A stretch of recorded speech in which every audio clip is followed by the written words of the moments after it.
Hello and welcome to Knitting 101, a series of videos showing different techniques for your knitting to help give you confidence with your knitting to go on and get better and better with your skills. So here we go. Today I am going to be showing you how to do cables.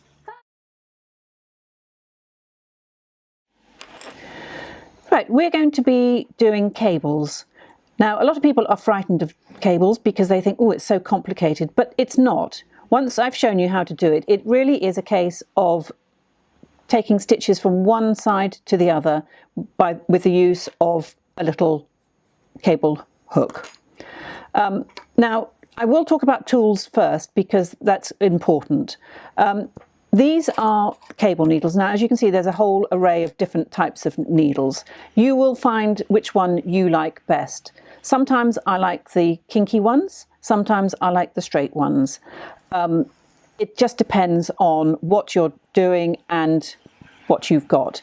Now, the big thing about when you're doing cables is you only use these when you're working the cable. So if you've got a jumper or something that has a panel of cables, and it's not cables across the whole of the project, then you're going to have to put your cable needle somewhere, and 9 times out of 10 you'll lose it in between cables. So this little device is fantastic because it's magnetic.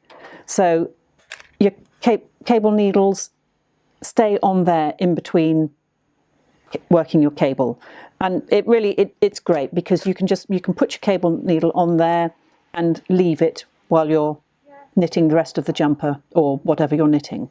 So that is all you need in terms of extra things to work cables. Now, on this little sample here, you can see the cable panels are worked here. They're generally worked on a background of reverse stocking stitch. This is so that the braid actually pops out rather than getting lost inside just stocking stitch, because the cables are usually worked in stocking stitch. I say usually, there are the exceptions, but for this lesson we're just going to be working on simple stocking stitch cables worked on the reverse stocking stitch. So let's get started. As you can see on this one, we have 2 cables. Now, they are going different ways.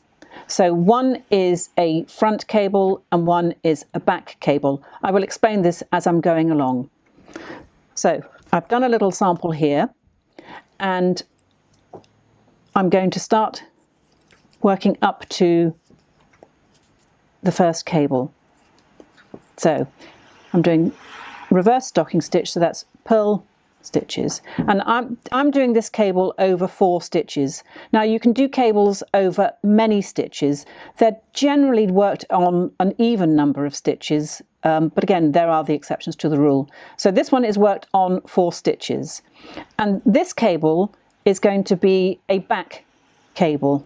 So I take my cable needle and I slip the first 2 stitches, always slip them purlwise, 2, and then I hold that needle at the back of the work, hence it's a back cable. So I then knit the next 2 stitches, and then I just knit the 2 stitches from the cable needle that is held at the back. So it's in the same position. As you can see, it's behind the main knitting needle. So knit that one. So that's it. So that is my first cable completed. Put that on there, hold it. Now I'm going to work the purl stitches in between the cable, and I come to the next cable, and this is, as you can see, the cable is in front, so it's going to be the front cable. So I take the cable needle, slip them purlwise onto the cable needle, and with my thumb I just hold it at the front of the work. I then knit the next 2 stitches, push it down, and then knit the stitches from the cable needle. Remove the cable needle and, whoops, get some more yarn. and then finish that row. Now, you don't work the cable on every row. So we've finished this first row, and you can see that the cables are moving that way and that way. So now we just have to work a couple of rows in between. It's usually two wrong side rows and a right side row, so 3 rows is on a 4-stitch cable. That is quite sufficient, but again, this changes with each pattern. So your pattern will tell you how many rows you do in between working the cable row. So I'm going to just quickly do this. So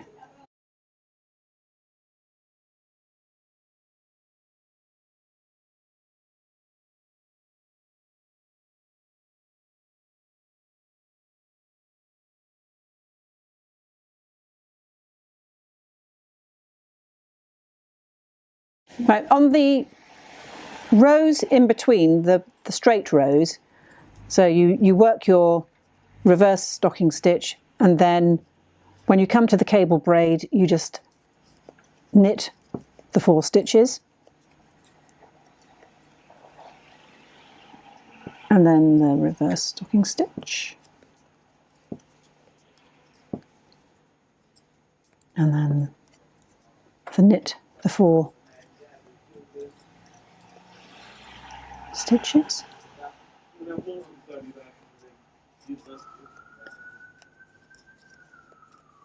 And on the wrong side, when you come to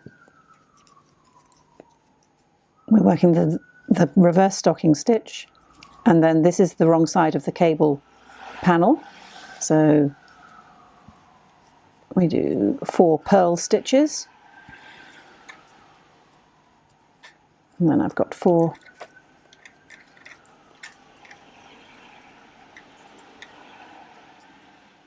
and then the 4 purl stitches for the second braid.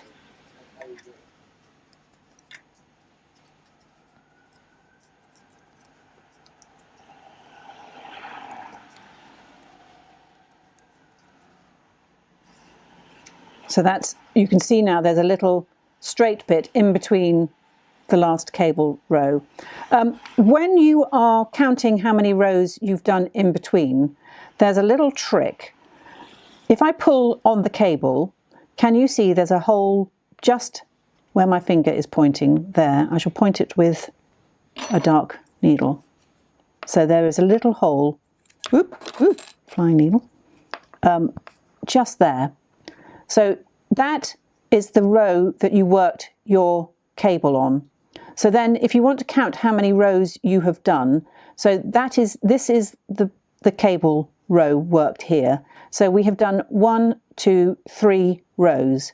So people often wonder, how do I count in between the cable rows? So this is how you do it. You find that hole, and that hole is under the row that the cable is worked on. So you can see that. So there is 1, 2, 3 rows worked, and now I'm on to the next row of cable. Now there are lots of different variations that you can work within the rows, but what I've just shown you is how you hold the cable needle either at the front or the back of the work, and that is all there is to doing a cable. So just practice, find a simple pattern, and you can vary the cables all along. So you can do back cables, front cables, all along a scarf or something, but just practice and enjoy the fabric that you create, because it is a beautiful technique.